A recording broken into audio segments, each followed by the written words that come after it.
তোমাদের রানী সিরিয়ালের ধারাবাহিকে আজকের পর্বে দেখা যায় রানী আহত রোগীদের চিকিৎসা করার জন্য হসপিটালে ছুটে চলে আসে, কিন্তু তার আগে বাড়িতে ফোন করে জেনে নেয় দুর্জয় বাড়ি ফিরেছে কিনা। যখন রানী জানতে পারলো যে দুর্জয় বাড়ি ফিরেনি, তার সামন দিয়ে যখন একটি ক্রিটিক্যাল পেশেন্ট নিয়ে গেলে রানীর সেই ফাইলটা ভেবে দুর্জয় ভাবে শরীর খারাপ হতে থাকে। শুক্লার সঙ্গে ভালো করে কথাও বলতে পারে না। রানীর মাথা ঘুরে যায়, কি করবে কিছুই বুঝতে পারছে না। এই বলে ফোনটা কেটে দিলে শুক্লাও টেনশন করতে থাকে। ছোট বৌমা হঠাৎ কিছু না বলে ফোনটা কেটে দিলে কেন? দুর্জয় ঠিক আছে তো? ছোট বৌমা তো আমাকে কোনো খবর দিতে পারলো না। দুর্জয়কে নিয়ে বাড়ির সবাই টেনশন করতে থাকে। এদিকে রানী ভাবতে থাকে সেই পেশেন্টটা কি দুর্জয় নাকি।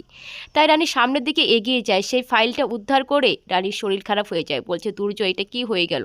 তাই দুর্জয়কে নিয়ে আগের সব মুহূর্তের কথা ভাবতে থাকে রানী। তবে রানী নিজেকে সামলিয়ে আবার যায় দুর্জয়ের সঙ্গে দেখা করতে। ভাবছে এই পেশেন্টটা সত্যি দুর্জয় কিনা সেটা দেখার চেষ্টা করে রানী। তাই ফাইলটা রেখে সামনে এগিয়ে যায় রানী। সেখানে গিয়ে দুর্জয়ের ভাবতেই সেখানে অন্য একটি পেশেন্ট দেখে রানী অনেক খুশি হয়। বলছে পুষ্কো তোর পাপাটা বেঁচে আছে রে, আমি খুব ভুল চিন্তা ভাবনা করেছিলাম। এই বলে রানী সেখানে চিকিৎসা শিকার করে এসে নিশ্চিন্ত হয়ে মেজ বৌদিকে ফোন করে বলছে দুর্জয় এখনও বাড়ি ফিরেনি মেজ বৌদি। মেজ বৌদি বলছে না এখনও ফিরেনি, তুমি কোনো খোঁজ পেলে আমাকে ফোন করে জানাবে।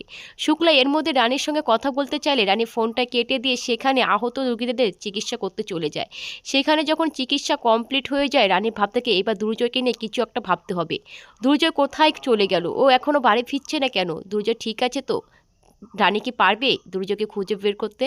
তাহলে আপনারাই কমেন্ট করে জানান ভিডিওটি কেমন লাগলো। ভালো লাগলে চ্যানেলটিকে এখনই সাবস্ক্রাইব করুন।